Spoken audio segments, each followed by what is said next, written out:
Ano po ang inyong tatlong pangunahing plataporma na tututukan kung kayo sakaling mahalal sa Senado? 2 minuto po, Sir Jose. Magandang gabi sa ating lahat. Una, tututukan ko ang pagtaas sa antas ng magsasaka, lalo na sa manggagawa na kailangan magiging regular at pantay-pantay na sahod sa buong Pilipinas. Maraming salamat. Yun lamang po. Meron pang at least 2 priority. Top 3 po. Pangalawang priority, pag-upgrade noong mga agrikultura na dapat sila matulungan yung mga magsasaka, mabigyan ng libreng binhi, mabigyan ng libreng abono. Sa buong Pilipinas na dapat pwedeng pagsakahan, dapat gawin natin. Dahil sa ngayon, shorted tayo sa pagkain. Okay. Ano po? Okay, sige. Maraming salamat po, Mr. Jose Olivar. Ngayon naman, pakinggan po natin si Mr. Mario Valbuena. Magandang gabi po sa ating lahat. Magandang gabi, Pilipinas. Ang isa sa mga programa natin ay i-improve ang transportation system natin na hindi dapat na pag-iiwanan yung ating mga drivers at operators. More infrastructure para nang sa ganon ay konbinyente ang pagbiyahe ng ating mga mananakay. At ang modernization na sinasabi natin dapat makatao, makatwiran at walang mapag-iiwanan. At ang pangalawa, ang edukasyon, ay i-improve natin ang ating mga pasilidad katulad ng build more classrooms, hire more teachers, at dapat more infrastructure pa sa ating mga kanayunan na alam natin na hindi nakakatawid o napakalayo ng binibiyahe ng ating mga estudyante makapasok lamang sa kanilang paaralan. Bigyan din natin sila ng magandang transportasyon upang hindi sila mahirapan sa pagpasok sa kanilang paaralan. Kasi nakikita natin na hirap 4 hanggang 6 na kilometro ang nilalakad ng ating mga batang estudyante. Tinatawid ang mga ilog, hirap ang ating mga mag-aaral.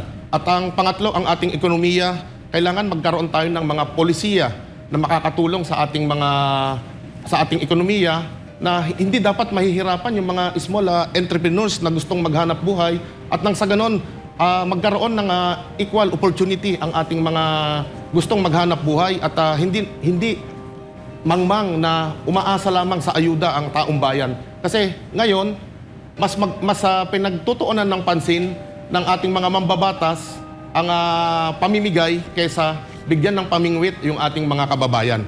At ang isa sa pinaka-importante pa, ang agrikultura, na dapat ito yung i-modernize yung techniques ng farming natin at dapat magkaroon tayo ng mga mataas na presyo para sa ating mga magsasaka kung bibilhin ito at hindi dapat kasabay yung importasyon sa tuwing aani tayo na ito ang nagpapababa sa presyo ng ating mga magsasaka kaya halos wala nang magsaka at dapat yung health system natin ma-improve din na hindi dapat ipinanghihingi ng ating mga kababayan sa tuwing sila ay magkakasakit. Maraming salamat po, Ginoong Mar Valbuena. At ang pinakahuli po ay si Ginoong David De Angelo. May 2 minuto po kayo, sir, para sa inyong top 3 priority platforms. Makakalikasang gabi po sa inyong lahat, no? Maliwanag naman na yung pagtakbo natin ay dahilan po ng pagsasawa ko na sa pag-iintay sa napakatagal na panahon. 30 years na po tayo nagtatanggol sa kalikasan. Kaya ang una-una nating plataforma ay yung makapagdeklara po ng climate emergency at kasabay nito ang isang climate emergency act. Bakit? Kasi problema natin ang climate change at hindi po tayo handa. Kaya importante makapaghanda tayo ng mga akmang solusyon sa mga problema ng climate change. At mangyayari lamang po yun kung may batas. Pangalawa po, pagkain at kalusugan. Gaya nung nasabi ng mga kasama natin, ang agrikultura po, napakayaman natin, pero hirap na hirap tayo, gutom tayo. Kailangan baguhin natin ang approach sa agrikultura. At sa health, kailangan nating i-shift sa primary health care. Dapat doon pa lang sa barangay, ayusin natin ang ating kalusugan at idagdag natin sa preventive medicine kasi doon tayo nagkakaproblema. Ayaw ng mga pharmaceutical na pinipigilan natin ang pagkakasakit ng ating mga kababayan. At pangatlo po, edukasyon. Kasi anumang solusyon sa klima, anumang pagbabago ang nais nating gawin, kung hindi po tayo magkakaroon ng edukasyon, hindi natin maisasaay sa edukasyon, wala pong pangmatagalang solusyon na mangyayari sa ating bayan. At marami po ang batas na nakapagpa-improve sa edukasyon pero hindi naman po nai-implement ito. Kaya nga tayo nahuhuli na sa edukasyon. At idagdag ko pa po, pang-apat, sabi 3 lang. Pero may pang-apat tayong ekonomiya.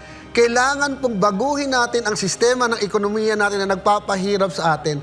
Ang kapitalistang sistema kailanman hindi po magaganan siya sa taong bayan.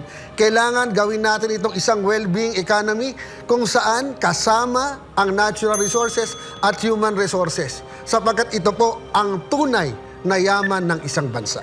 Ayun. Okay, maraming salamat, Mr. David D'Angelo.